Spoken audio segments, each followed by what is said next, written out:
Audio Jungle.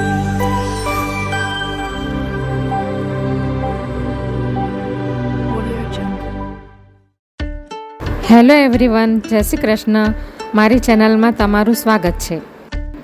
તો આજે હું ઇઝી અને ટેસ્ટી સવારનો બેસ્ટ નાસ્તો પ્રોટીનથી ભરપૂર હેલ્ધી મિક્સ દાળના પુડલા એટલે કે ચિલ્લાની રેસીપી શેર કરવાની છું. મારી આ નવી રીતથી જો તમે મિક્સ દાળના પુડલા બનાવશો તો તમારા પુડલા એકદમ પરફેક્ટ સરળ રીતે અને ટેસ્ટી બનશે. ચેનલ પર નવા હોવ તો જરૂરથી ચેનલ સબસ્ક્રાઈબ કરજો, જેથી મારા દરેક વિડીયોનું નોટિફિકેશન તમારા સુધી પહોંચશે. તો આજે આપણે મિક્સ દાળના એટલે કે પ્રોટીનથી ભરપૂર એવા મિક્સ દાળના પૂડા બનાવવા જઈ રહી છું. તો એના માટે મેં આ બધી મિક્સ દાળ લઈ લીધી છે બધી. તો આ મગની દાળ છે એક મોટી વાટકી જેટલી, અને આ મસૂરની દાળ છે અડધી વાટકી, અને અડધી વાટકી મગની છોતરાવાળી દાળ આવે છે ને એ લીધી છે, અને એક વાટકી જેટલી ચણાની દાળ લીધી છે, અને આ અડદની દાળ છે અડધી વાટકી જેટલી. તો હવે આપણે આને બધી દાળને મિક્સ કરી ને આની અંદર નાખી દઈશું અને 2-3 પાણીથી ધોઈ લઈશું એને. તો બધી દાળ આપણે વાસણમાં નાખી દીધી છે. હવે એને આપણે 2-3 પાણીથી ધોઈ લઈશું. અને તમારે એની અંદર બીજું કંઈ પણ બીજી કોઈ દાળ મિક્સ કરવી હોય તો તમે એ પણ ઉમેરી શકો. તો હવે આપણે એને 2-3 પાણીથી ધોઈ લઈએ.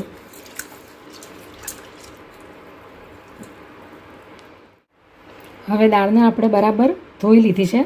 તો હવે એની અંદર 2 ગ્લાસ જેટલું પાણી આપણે નાખી દઈશું, એટલે કે દાળ ડૂબે ને એટલું પાણી નાખી દેવાનું. હવે એની ઉપર આપણે મેથીના દાણા નાખીશું, એટલે એનો સ્વાદ એકદમ સારો આવશે. તો આ મેથીના દાણા મેં લીધા છે અડધી ચમચી જેટલા, એ અંદર નાખી દઈશું. અને એની અંદર તમે થોડાક 1 મુઠ્ઠી જેટલા ચોખા નાખશો તો એનો ટેસ્ટ એકદમ સારો તો આવશે જ, પણ ક્રિસ્પી પણ થોડાક પૂડા બનશે. તો તમારે ચોખા થોડાક એડ કરવા હોય તો તમે એડ કરી શકો, અથવા તો પછી પૌવા નાખી શકો તમે અંદર. થોડાક 1 મુઠ્ઠી જેટલા પૌવા ઉપરથી ક્રશ કરી ને નાખી દેવાના. તો આપણે આ દાળને 2 થી 3 કલાક સુધી પલળવા દઈશું, પછી આપણે એની આગળની પ્રોસેસ કરીશું. તો 2 કલાક સુધી એને આપણે રેસ્ટ કરવા દઈએ, એટલે કે પલળવા દઈએ. તો આપણે મિક્સ દાળને ધોઈને 2 થી 3 કલાક સુધી પલાળી રાખી હતી. તો હવે આપણે એને મિક્સીમાં ગ્રાઇન્ડ કરી લઈએ.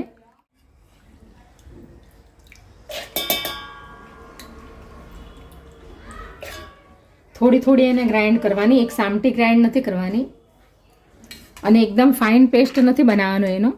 થોડોક એને આમ દરદરો જેવો રાખવાનું છે એને.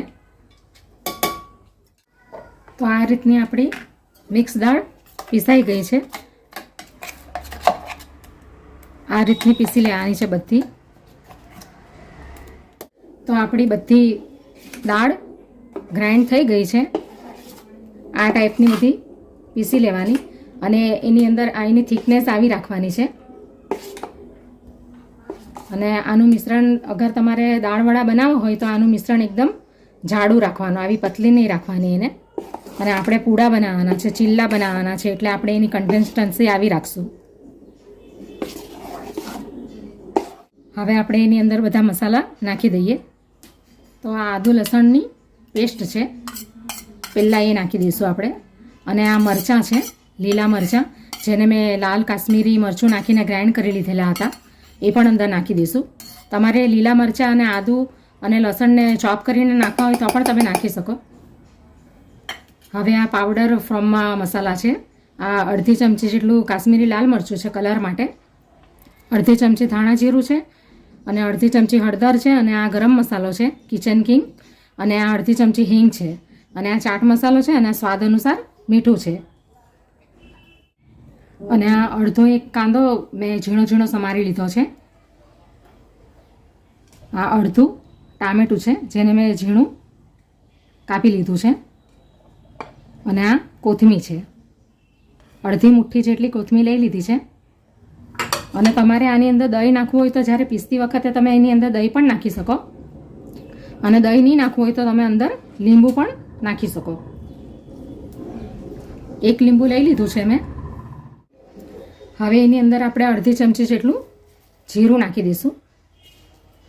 તમારે અજમો નાખવો હોય તો તમે અજમો પણ નાખી શકો.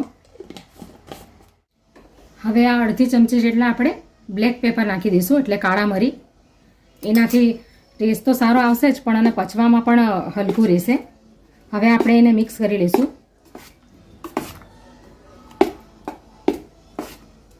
બરાબર એને મિક્સ કરી લેવાનું, બરાબર હલાવી લેવાનું આ રીતે.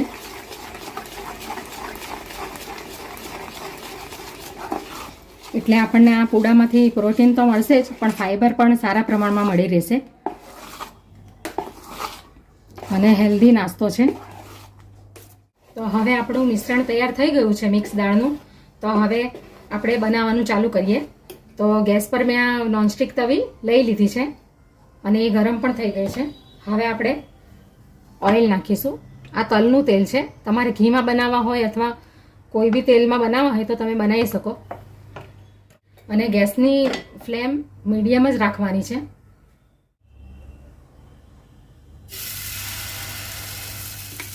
નાના મોટા જેવા બનાવવા હોય એવા બનાવી નાખવાના.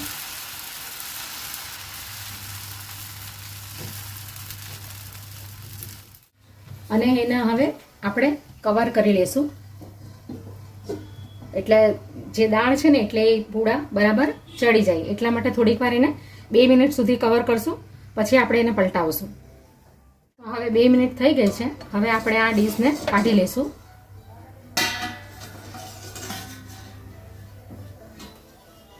ખાલી એને બરાબર બધી બાજુથી ચડવા દેવાનું, તો તમે એને આવી રીતે આસાનીથી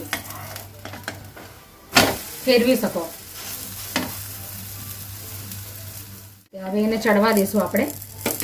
ગોલ્ડન બ્રાઉન એકદમ આમ ક્રિસ્પી જેવો થઈ જાય પછી કાઢી લેવાનો. એને ઉપર થોડુંક તેલ નાખી દઈશું આપણે.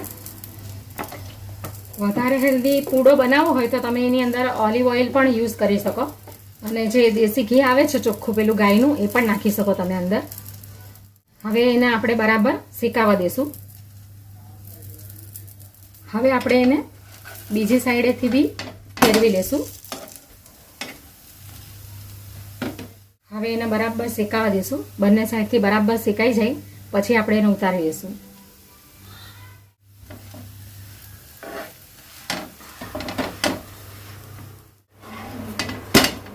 તો હવે આપણો મિક્સ દાળનો પૂડો તૈયાર થઈ ગયો છે. હવે આપણે એને પ્લેટમાં કાઢી લઈશું. આ જ રીતે આપણે બધા પૂડા તૈયાર કરી લેવાના છે. તો હવે આપણા મિક્સ દાળના પૂડા તૈયાર છે. હવે આપણે એને પ્લેટમાં કાઢી લઈએ. તમે એને ગ્રીન ચટણી, દહીં અથવા તો સોસની સાથે પણ ખાઈ શકો. તો તૈયાર છે આપણા મિક્સ દાળના પૂડા.